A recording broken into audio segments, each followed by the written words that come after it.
All right, my name is Rich Schmidt. I'm here with Bill Holloran. We're at the Holloran Tasting Room in Dundee. It's July 7th, 2022. Bill, thank you so much for joining us today. Happy to do it. And thank you for the amazing vineyard tour before the interview. That was awesome. First question to get you started is why wine? Well, I started with wine on the consumption side, like most people do, and decided to move to Oregon in 1998 for lifestyle reasons, not to get in the business. And a brief version of the story is that I had to buy some land to avoid paying tax on some properties I was selling on the East Coast, and not intending to buy vineyards, but land that could become a vineyard later on when I would retire. And one thing led to another. One of the pieces of property had a vineyard on it. Met a young guy who wanted to work with it, didn't have a place to make wine, and we had a horse barn, which is where we originally were living up in the Stafford area, actually a Westland address. And before I knew it, I was in the wine business. While working during the day, I had started a software company in '95, and which I ran until 2013. So my first 15 years in the business was evenings and weekends. So let's talk about a little bit before wine, before Oregon. Tell us about upbringing, where you were born and grew up, and what you're doing before Oregon. Born in Washington, D.C. Grew up mostly in New Jersey, a little bit in Kansas City. Went back to D.C. to go to university and stayed there for quite a while. I was in the technology business. Started when we were punching cards in the early 70s, and ended up in the mutual fund industry. And then around 1991, realized that I had had enough of the corporate world, and without any future plan at all about what to do, I just quit. And met my wife, which was great. Played in a really bad bar band, which was also wonderful. Did a lot of volunteer work for children's charities. And life was going great, and then I ended up starting another business as a favor for a friend of mine, which turned into a company I ran for about 18 years. That was 1995. Then our first son came along, and we decided we wanted him to grow up somewhere different and special. We were living outside of New York City at the time, which we really liked, but it's a tough place for kids. So we took some trips, came to Portland in April of '98, decided to give it a try. And came out here, and as I mentioned, as part of divesting some properties on the East Coast, ended up with some vineyard land, one of them having an old vineyard, and that's how we ended up turning a horse barn into a winery. So tell me about that. You mentioned it was kind of an accelerated story from moving here to getting in the business. So tell me about the decision to kind of follow through into vineyard land and then getting into the wine business. Sure. So we moved here on January 10th of 1999. Quickly found someone to farm the vineyard and just was looking for someone to buy the fruit, and met a young winemaker who was an assistant down the street here at Cameron. Now, I didn't know anybody, so I took out my Yamhill County wineries map and trying to figure out who did I want to sell the fruit to. So I thought, well, I don't want to have to transport it very far, so the closest winery was Cameron. So I went and talked to John. He was very nice, and his assistant, Jay Summers, called me back the next day, and we ended up talking, and I just had one of those moments where you decide you're going to go in a different direction in life and decide we're going to go for it. So decided to own a handshake deal with Jay, basically partner with him, which lasted about 10 years on a handshake deal. So until he sold his business to Lawson Brothers. So you mentioned you were not looking for vineyard land, but you found some vineyard land anyway. Tell me about starting to understand vineyards and what you needed to do to kind of get them going. So very simple philosophy. Every time you write a check, you ask a lot of questions. And in this business, there's endless opportunities to write checks, so there's endless opportunities to ask questions. And so if you get good at asking the right questions, you eventually learn. I did attend Chemeketa in the evenings for a couple semesters. I took courses there in plant physiology, soils, and chemistry of winemaking, just to get some background. Combined with being in the middle of a vineyard and winery operation every day for a period of years, if you're paying attention, you can kind of learn what's going on. What were the biggest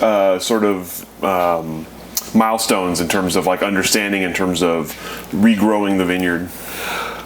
Well, the biggest aha moment for me in the first few years was realizing that it's an intergenerational business. This is not a business that you go into quickly thinking that you're going to make a whole bunch of money and it's going to transform your life. I think you have to be, I think patience is always a virtue, but particularly if you're in the wine growing business. And so I decided early on that for the first 10 years I was not going to look at a spreadsheet because I just felt like I would make bad decisions if I did that. I just didn't want to be, having worked in the corporate world, you're always focused on being efficient and saving money and maximizing revenue and all those things. And I think in the wine business, if you launch with that approach, I think that risks heading you in a bad direction. So from the very beginning, my focus was learn as much as I can about growing and just make the very best wine we could make so that we could build our brand. So take us through the initial, you mentioned you moved in January and you were doing a harvest in the fall. October, Take us through that first year. Well, it was, the summer did not look promising. Like a lot of Oregon summers don't. They can be quite cool and uncertain. And then the fall came and September and October were magical weather, and that's what makes a great vintage. So it turned out to be a great harvest. In hindsight, we made a total of about 1,500 cases between J. Christopher and Holloran wines the first year. Today we make often over 10,000, so it wasn't a lot, but at the time with just a couple of us and lesser equipment than what we have today, it was a lot of work. It made a big impression on me about how much work the business is. And what about the site itself that you mentioned taking a horse barn and turning it into a winery? Tell us about that process. Well, I also started planting a vineyard there the first year because one thing I like to do with any business I'm in is do something hands-on. I feel you learn the most when you do things with your own hands or your own eyes or whatever it is. Don't just ask people to do things for you. So I realized after the property we were on there was about 5 acres on what's called Pete's Mountain, and it was south-facing. The top elevation was about 700 feet, which is about exactly the same as Le Pavillon where we just were. And there were volcanic soils. I'm like, I think we could plant a vineyard here. So I planted the first 3 rows the first year, and over a period of years, ended up planting about 1 acre, 6 different clones of Pinot Noir there. And that vineyard is called Mut de Chien, which is French for pack of dogs. And we still make that wine. We sold the house and the vineyard, but we have a relationship with the new owner, so we're still making the wine. It's an awesome site. If you tell people the wine's from West Lynn, no one's going to believe that it's good Pinot Noir, but it's part of the Willamette Valley. It's the very northern tip of the Willamette Valley. And the experience of planting that vineyard myself, putting the posts in, pulling the wire, planting the plants, watering them myself. I did all the different things that you do when you're tending a vineyard, so that was a great experience. And what about the winery? Tell us about the winery. Well, the winery was quite interesting. It wasn't optimally laid out to be a winery. It was laid out to be a horse barn. So, but we made it work, and much more physical labor for the amount of wine we were making than what we have in our newer operation here. The barrels were in pyramids. Every barrel has to be hand lifted in place. Obviously, when it's empty, then filled. And when you want to move it out, you have to remove the wine and then take it out by hand. So it was a laborious operation. But I was also, as I mentioned, working during the day. So I wasn't doing a lot of the work in the winery. I was at harvest. I was full time in the winery, but most of the rest of the year I was working on evenings and weekends to do what I could. So tell me about getting to, you mentioned kind of asking a lot of questions, doing a lot of the work yourself. How long did the process take till you started to feel comfortable farming, comfortable making wine, comfortable with that kind of, even the nomenclature and all of that? Well, the nomenclature pretty quickly. Totally comfortable, I think that's still in the future. I mean, this is, you look at the people that have been, they're 6th and 8th generation families in Italy and France and Spain. The institutional knowledge that they have is just off the charts. So I think it's important to remain humble as a wine grower and realize that even though you have some knowledge, there's always more that you don't know and can learn. So I think that the best is ahead of us, and I really feel like our best wines are ahead of us. Even though I'm very proud of the wines that we grow today. So you're credited as kind of the beginning of the garagiste winemaker movement. I know we've heard that many times. Tell me about what that means to you as you kind of look back on the early days of the winemaking. It just meant you were doing a lot of things by hand, and it was hard work. But I think that's true of any small winery. I don't know. Some writer came up with that moniker. I'm not sure, how or why, but it was a small garage or horse barn, and we turned it into a winery. But I think I believe there are other stories like that in the Willamette Valley of other people that turned little barns or garages into wine. So I think we were one of many that did that. So take us through the growth then over the next few years. What were the next kind of big steps for you? Realizing how difficult it is to make money in the business.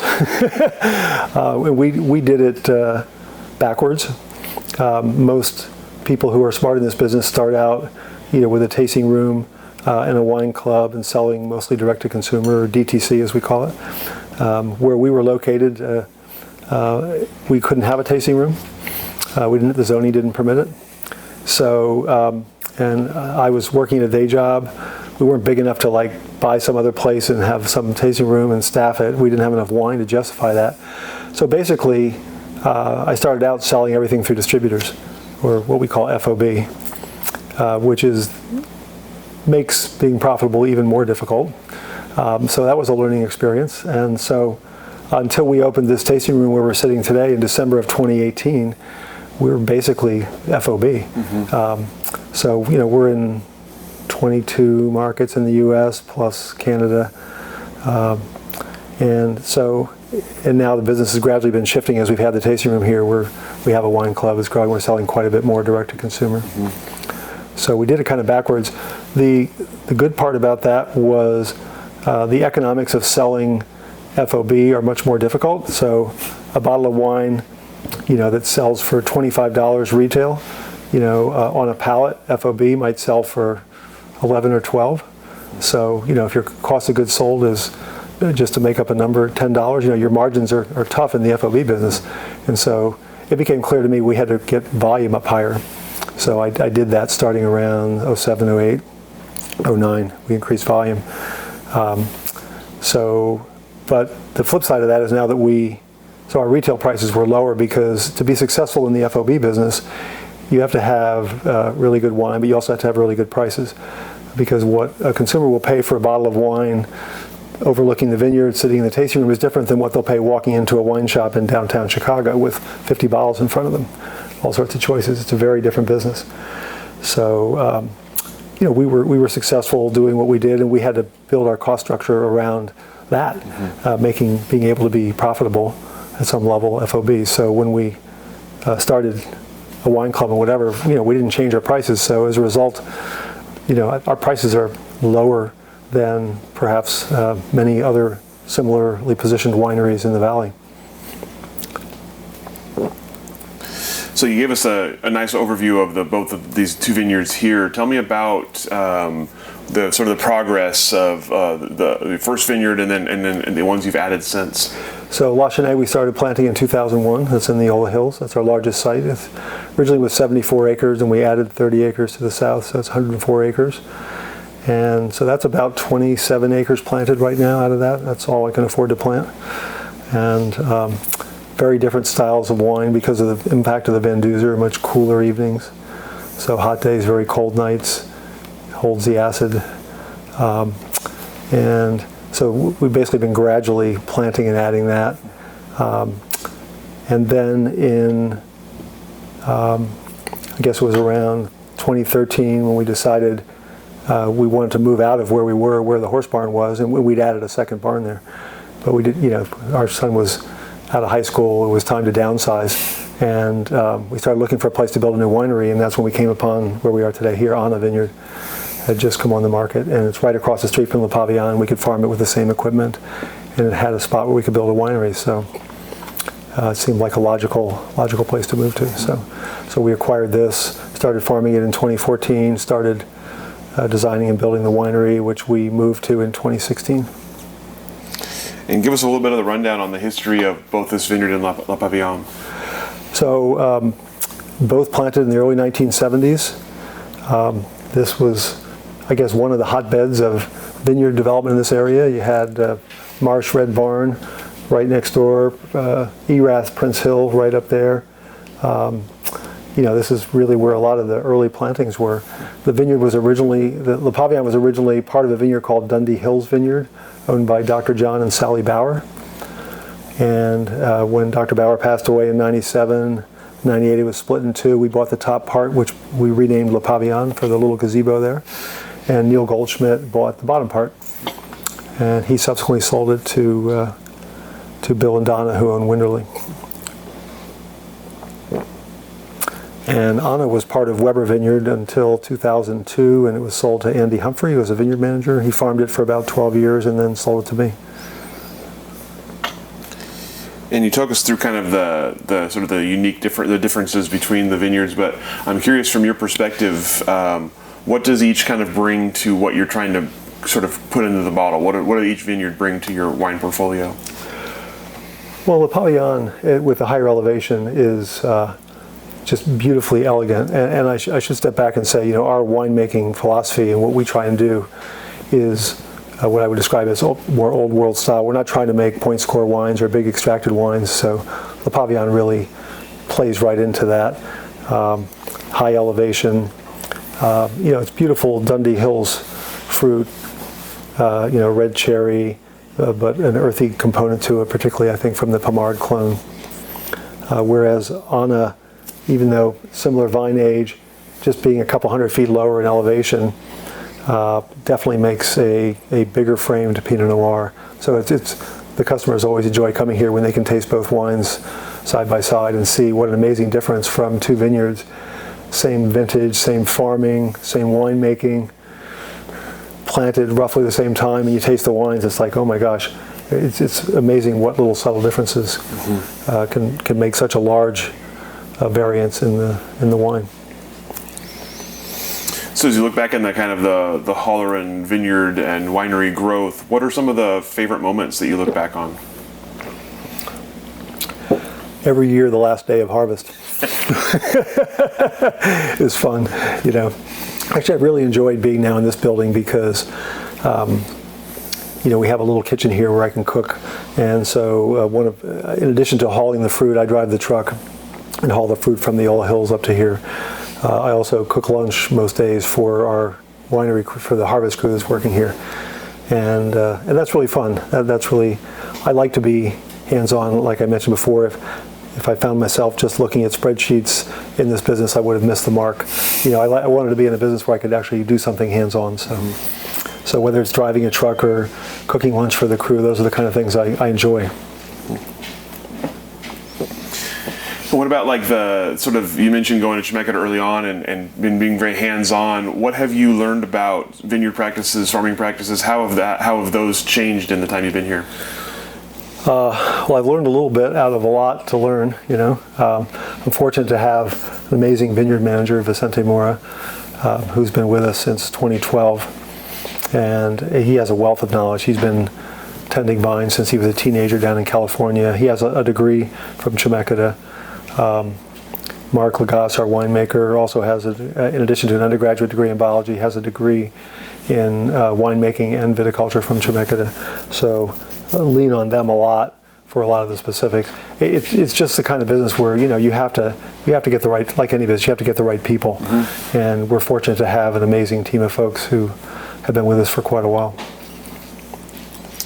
And you've farmed organic from the start. Right. Tell us about that.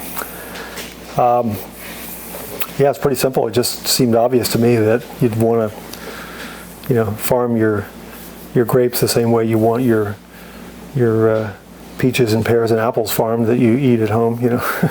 So, and it costs a little bit more, but it's not that much. And a lot of our customers, when they have our wines, talk about there's a certain quality to it, and I identify it as they have a certain purity of flavor. Mm-hmm. And I think that's a combination of organic farming and also not trying to extract too much, not trying to make bigger wines, not trying to do long pre-macerations. The more you extract, the more bitterness you get. The more chemicals you use, the more bitterness you get. So we really value purity of flavor and elegance. And from organic, you also went biodynamic in the early 2000s? 2006, yeah. And what prompted that? Just seeing some weakness in our old vines at Le Pavillon, and just from the research I had done of what people do with old vineyards in Burgundy, biodynamics was, some of the very best vineyards were farming biodynamics. So, that's pretty simple. It's worth at least trying. And then once we tried it, it was obvious that the vineyard responded to it. So we were guided on our biodynamic spiritual journey, and still are to some extent by Philippe Armagnier, who's a consultant based out of California who grew up in Châteauneuf-du-Pape, farming at Domaine de Marcoux. And he and his wife are big proponents of biodynamic farming. So we lean on Philippe for his expertise every year. Were there any surprises in either the methodology of biodynamics or the results?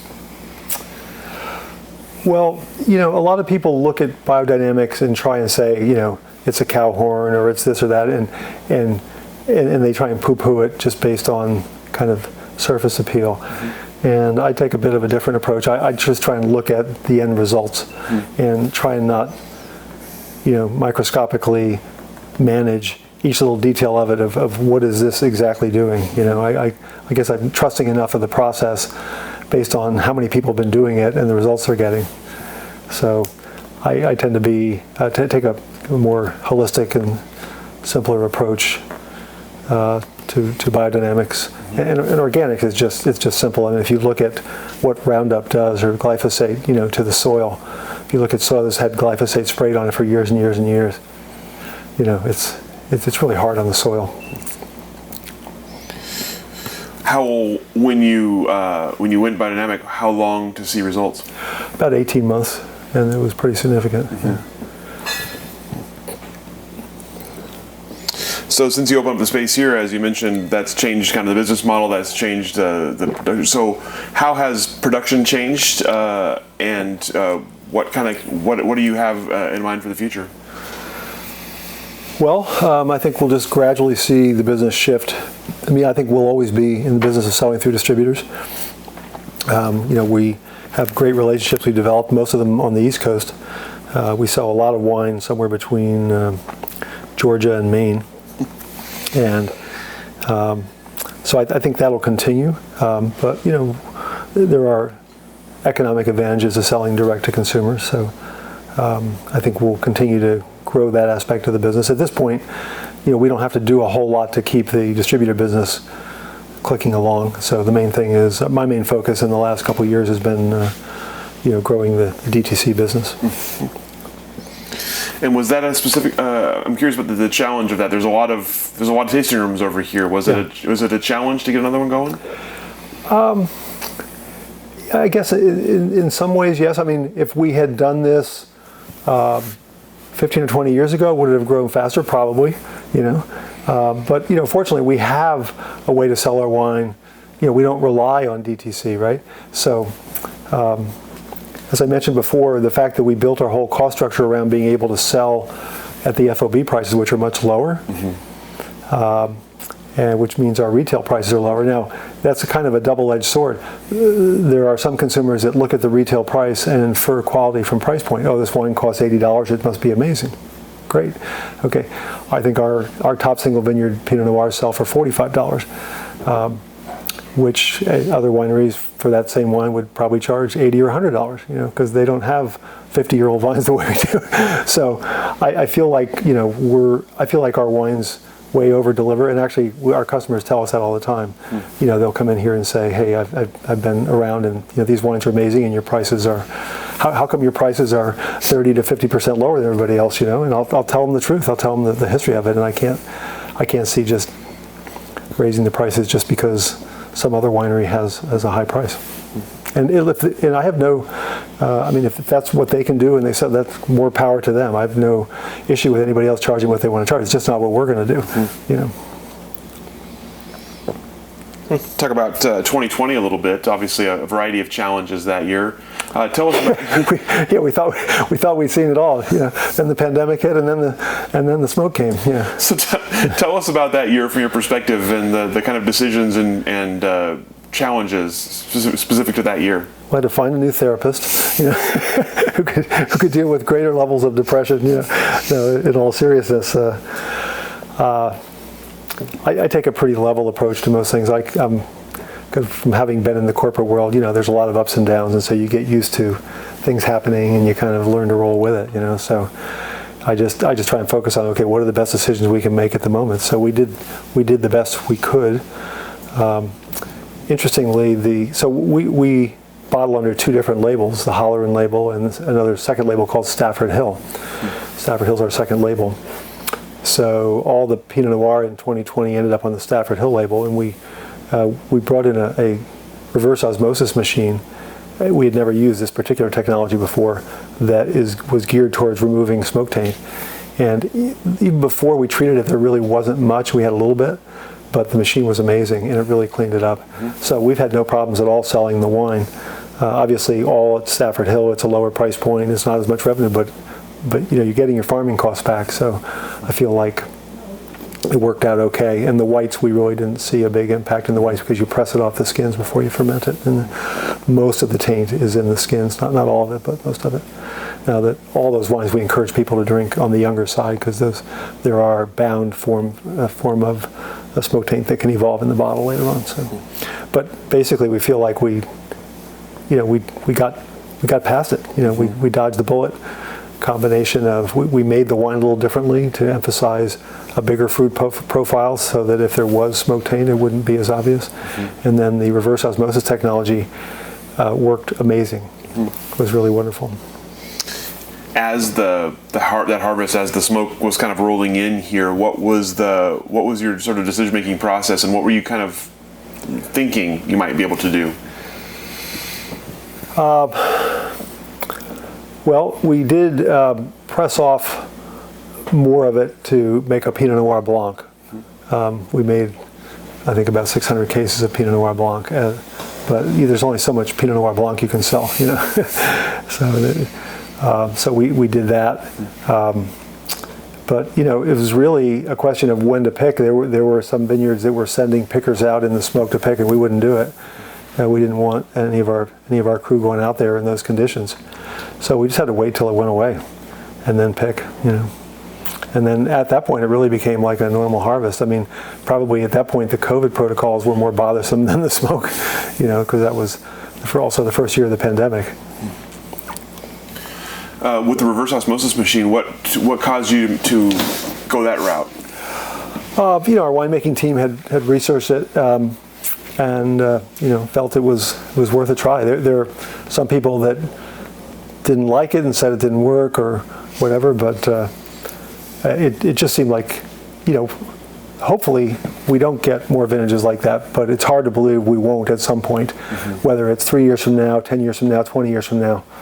I mean, more wildfires in the West just seems like the handwriting's on the wall. It's hard to believe that there won't be more. So we also wanted to, if nothing else, learn what we could for the future. And if you don't try stuff, you just don't know, And the economics of it are that if you pay to bring in the machine, it's always more efficient to do more with it rather than less. So we just basically blended all of our Pinot Noir together because it's easy. It was difficult to treat in individual lots. It's hard to get the machine going. You'll spend 50 or 80 gallons just kind of getting it going. So we basically said, okay, we're going to make all second label Pinot Noir. We put it all in and treated it all, and it came out great. We've sold about, I was just looking at this, we've sold about 85% of it. We're just about sold out of our 2020 Pinot Noir. So it's impressive. So I want to back up a bit to your kind of entry to Oregon. You mentioned you came to Oregon without necessarily thinking about getting into wine. As you bought a vineyard and started kind of down that path, what were your initial impressions of the Oregon wine industry and of the people here making wine? Fabulous. Everyone was so helpful, helpful with their time, expertise. It was amazing. And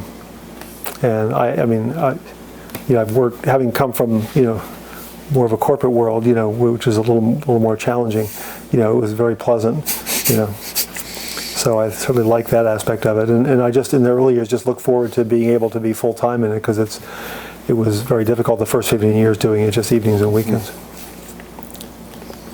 And what are the changes you've seen in the industry since you've been a part of it?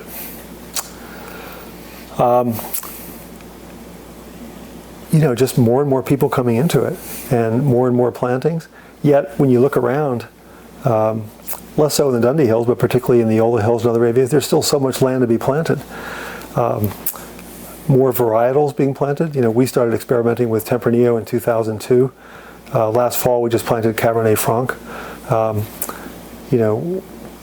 So we have learned that, if you have a tasting room, you want to have a lot of options for people. Selling on a pallet, to a distributor on the East Coast, not so much. They're interested in one or two things. They want Pinot Noir, maybe Chardonnay, maybe some Riesling. So, I think Oregon's, and of course the climate is changing here. So, certainly I believe Pinot Noir will always be the most important red wine here. But I think there's a lot of room for plenty more of other varietals, both red and white. We grow Sauvignon Blanc now, and it's doing amazing. We just planted more of that last fall too, because we can't keep that in stock. So, and if you look at it, Sauvignon Blanc, Cabernet Franc, maybe somewhat akin to the Loire Valley, which is kind of central France. So maybe that's a template in terms of what other varietals we might want to do here. Well, on that note, what do you kind of foresee for the industry as you look ahead?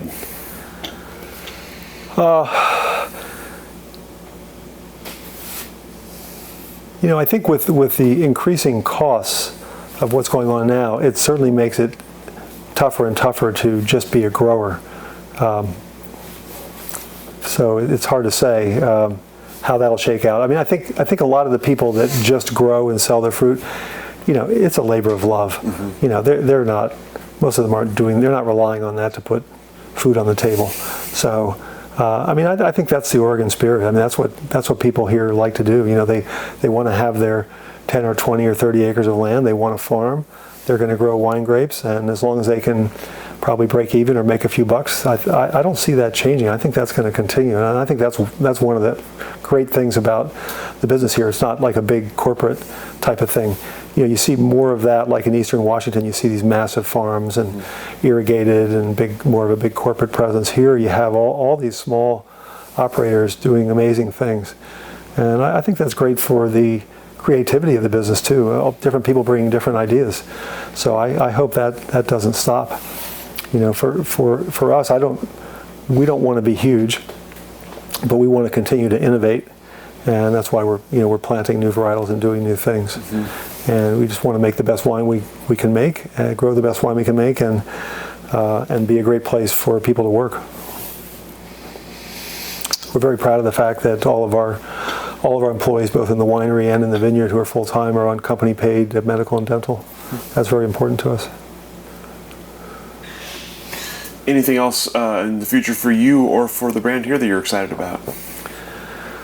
Just get ready for the next harvest, because it's always coming. We're expanding the tasting room because of our focus on DTC. So we're in the process of doing that. We've had to take the project in-house because it was too expensive to do it. So I'm now acting as general contractor. But this is what you have to do, Just another hat to wear. Just another hat to wear. Yeah, part of the business. Well, since we have you here in 2022 and you gave us a nice show of the vineyard, tell us about sort of the effects of early weather 2022 and what this year is looking like. Well, definitely the crop was affected in some blocks and some vineyards, not in others. It's really variable. We have seen it more in Dundee than in the Yola Hills. I think we have fruit out there. I think some of the blocks will be relatively small crops, but there will be a crop. But also very, very late, because after the frost we had the very cold, very rainy weather for about another month. So recently, typical start date for picking has been around September 1 to September 5th. This year I think you're looking at October 10th to October 15th to start. So the most similar recent year was 2011, where we didn't pick a grape before October 22nd. So it's not unprecedented. We can do it. It's going to make for a compressed harvest at the end, where a lot of stuff's going to come in very, very quickly. So we'll just have to gear up for that. Now we have one vineyard that we do get some fruit from that was not affected at all. That'll probably come in late September. So it's going to be kind of interesting. We'll have harvest will start, and then not much going on, and then boom, there'll be like a second chapter 2. So it's just the nature of this business. Every year is a little different. All right. That's all the questions that I have for you. Anything I didn't ask that I should have? Anything we didn't cover? No, I think you hit it well. I think what you guys are doing will be a wonderful service for the future, for people to pick up in 50 or 100 years and say, "Oh my gosh, look at what was happening." That would be awesome. We hope so too. Thank you so much for your time, for your hospitality, for your amazing tour of the vineyard, and go and let you off the hook. Happy to do it. Thank you.